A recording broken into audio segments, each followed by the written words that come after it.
Hello everyone, welcome to Salesforce Atlas. My name is Darissa. If you're new to the channel, it's always great to see you in the channel and I hope that you're doing great. In today's episode, I would like to create with you a flow, and this flow is going to pre-populate fields in cases. I'm going to use the cases as a test object, and I'm thinking I want to create a decision path in this flow. And if it matches the right criteria, first it is going to predefine fields in cases. And if it matches a different criteria, then it is going to fire out email alerts to specific shared mailboxes. Many of you have this button, new case. Maybe you have changed the name of your button, and maybe it has been configured differently. Now, in this org, it's a standard button, and I have already removed one of the fields. But if I click on this button, then the layout looks something like this. I have contact name, I have case reason, subject, description, and I have swapped case status, which was by default to new or to open. I had it on open, but I removed case status because I already have a predefined value and I have kept case reason. And what I want to do, I want to create a solution that if, let's say, a customer calls in or notifies that there is a product breakdown, I would like them to select breakdown, write a subject description, click save. And as soon as they save, I want this case to have predefined values.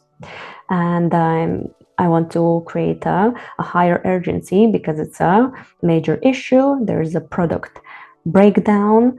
Our customer is having a product breakdown, and I want to, with as little clicks as possible, to create a full case that later support team can take over. So I'll just go here into setup and open flow, and I'm going to click new flow and select record triggered flow. Now the record triggered means that if when I'm creating something or editing, it should trigger other actions, and I'm going to use case object as the button is for creating new cases. And I want to select when a record is created. I don't want to fire out this flow each time it is created and updated or updated. As soon as the case reason is breakdown, I want to pre-populate some fields. Now I'm going to select a record is created, then set entry conditions. The important condition would be case reason. Now, if case reason equals breakdown, that would be for the path number 1. If it is in feedback, I want this flow to take a different path, want to make a decision and redirect it to email alert action and take a second path. So means that also a reason should be feedback. Actions unrelated records, I'm going to select this one and click done. And I will change this to a free form. So now I want to create a decision. Now we have a case and I want to add this decision, and the label should be case reason. And it is going to look at the case reason. Now the first case reason, record. So we have record, case reason equals breakdown. So let's name it breakdown. And the second one should be, again, we have record and reason equals feedback. We're going to call it feedback, so it's very clear, either breakdown or feedback. And click done. So we will connect it. Yes, so let's update records. Now, in case of product breakdown, I want to preset fields of priority to higher priority, so that would be high. Then another field is going to be type. I want to preset type to mechanical issues. And what other fields can we use? Potential liability as well. Potential liability to yes, and we'll just keep it as it is. So this is done, and we can connect this with breakdown. Right, I have now saved this flow, and for the next decision, for the next path, I want to set up an email alert, and I will need to create an email alert. So I'm going to just find email alert, and it's going to be right here. And let's see, I don't think I have any email alert in this environment, so I'm going to create a new email alert. And probably I'm not going to create any email templates. I just want to use this additional email section and show in case I want to send this to a shared mailbox, and we haven't got any users in Salesforce with shared mailbox email domains, then I actually can use this additional box right here. I'm going to start in the description here, and it is for feedback. So new feedback, and the object is going to be case. For email template, I will pick a random email template. I don't really want to create an email template. There are other videos for that, and you know how to create an email template, but it's more about the process of going through this decision path and sending out this email alert. And recipient type. Now here I'm going to select myself just so that I could receive this email alert. And then another thing here, if I want to have a shared mailboxes, let's say I have a sales at company, if it's product related feedback, we would like to reach out, or we would like to notify our product teams who don't even use Salesforce. And let's say product team.com, and you can add 3 additional email addresses. Then the from email address would be current user's email address, so it's going to be my email address in this case. And have I missed anything? Don't think so. I will just save it. So this is the only email alert currently in the system, and I will go back to our flow and refresh the page, and then I can add this email alert to the flow. Now we'll have the decision.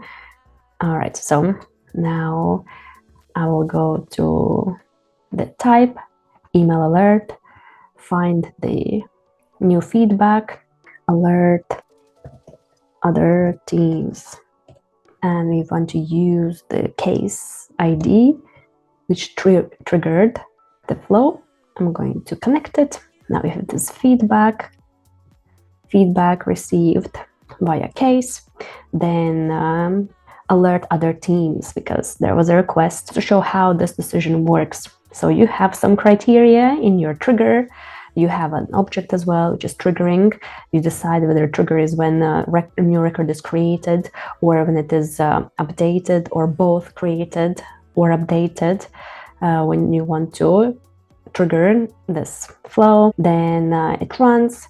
There is a decision path, and in this decision path we have set criteria, and in my case it is either a case reason is a breakdown, or a case reason is feedback. If it is a breakdown, we want to pre-populate fields. We don't want to send any alerts, whereas in the second decision we want to send out an alert to users outside of Salesforce platform, but within the company.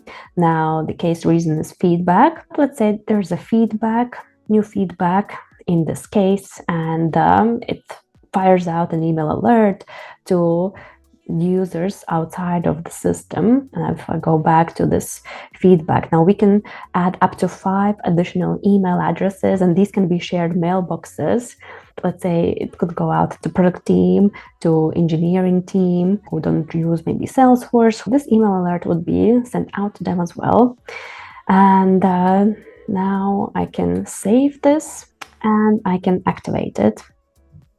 And in the email alert, I have also included my email address just to test it, just to see how it works. We need to create a case, and we want to do this within the account. Now, if I create new case and I'm case reason, let's test it with the breakdown. I want to see if the fields that I mentioned before will get pre-populated. I'll just type it in, product, say product breakdown, and I will just copy paste it, and I'm going to save this. Now a case was created. I will go to this case in details. If I scroll down, I can see that the priority is high, as I preset this type is mechanical. Now we have a high priority, so it's going to be at the top of the engineers list to sort this case out. It's a mechanical issue, mechanical type, and there is a potential liability. Yes, there is a risk for potential liability. In testing environment, I have only a few fields, not that many examples, but based on your environment, it would be a completely different story, and you could just preset these fields. Now we went through path 1, it worked, pre-populated fields, and we saved time to our sales users or whoever created this case. This is only like the basic, the easier way of and more simple way of doing something. So path 2, feedback, we create in cases a checkbox. In cases, in fields, now we'll create just a checkbox. And I'm creating a custom checkbox saying internal alert sent, and by default it will be unchecked.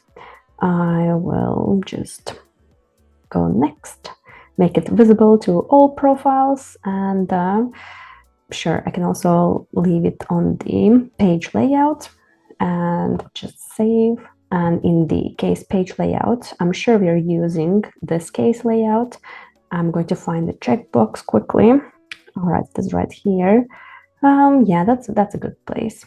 That's a good place. I'm going to go back to the flow, I'm going to edit it, and I just want to add this confirmation checkbox. I want to tick it once we have gone through this step, and I will click update records. Have to reload it because the new checkbox is not in the flow. We just need to again drag and drop update records. I'll just call it checkbox, use the same case record that triggered the flow, and now it should appear. Internal alert sent, yes, and change it to global constant, true. Now done, and connect them. Now I will just save as a new version of this flow and activate it. Now I can go back, and I'm going to create a new case.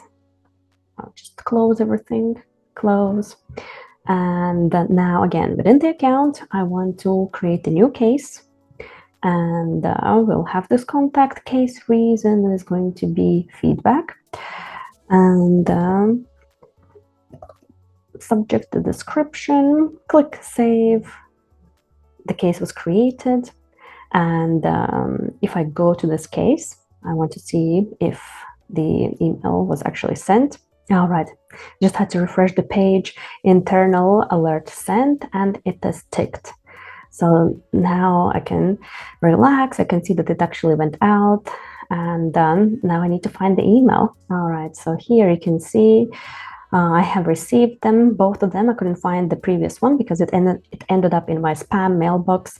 As you can see, this not sandbox, but this Trailhead Playground is sending from this domain, but usually it should appear as your company domain because you have gone through your domain configuration, and I used this sample templates in the.